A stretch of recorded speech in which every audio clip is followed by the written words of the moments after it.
Incinérateur d'Échillais, malgré l'annulation de l'autorisation d'exploiter prononcée par la Cour d'appel administratif de Bordeaux. Le président du CIL, le syndicat intercommunautaire du littoral, Vincent Barrault, reste combatif.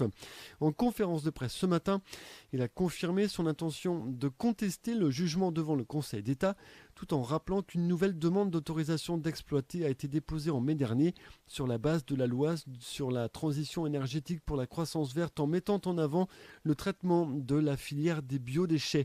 Vincent Barrault attend désormais le feu vert du préfet, mais il s'attend bien sûr à un recours des opposants à l'incinérateur. En tout cas, après la décision de la Cour d'appel administratif de Bordeaux, le président du CIL évoque un réel problème de rétroactivité. Le dépôt d'un dossier de demande d'autorisation qui date de 2013, une autorisation qui date de 2014 et un jugement en 2017 qui s'appuie sur une loi de 2015, il nous est effectivement appliqué une rétroactivité qui est difficilement compréhensible pour nous. Et c'est important parce que sur le territoire national, quand il y aura effectivement des équipements à renouveler suite à une obsolescence bien logique, les élus se poseront la question de savoir comment investir des sommes relativement importantes sur des bases réglementaires qui sont évolutives a posteriori et qui peuvent nous être reprochées par la suite. Donc aujourd'hui, c'est ce que nous vivons et je ne peux pas dire qu'on le vive particulièrement bien. En attendant, l'équipement flambant neuf d'un coût de 90 millions d'euros ne fonctionne pas et pour Vincent Barrault, ça représente un surcoût important à plusieurs niveaux. Ça coûte cher en termes environnementaux parce que là, pour le coup, on est très très loin de la loi sur la transition énergétique. L'obsolescence de l'usine d'Oléron nous a obligés à une fermeture, vous le savez.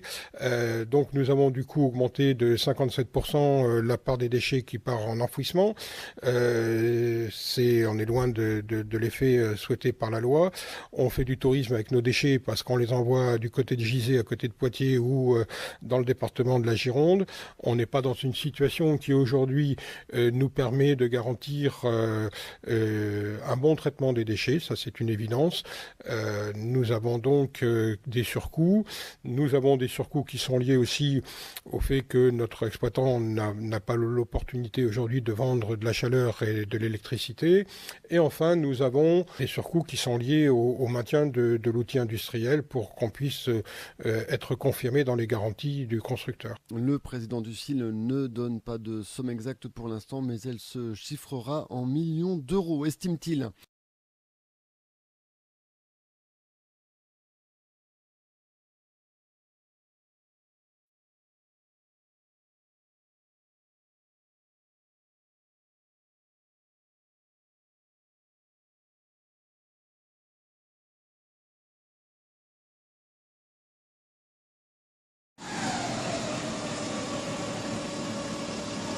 Ça pue, donc ça fermente.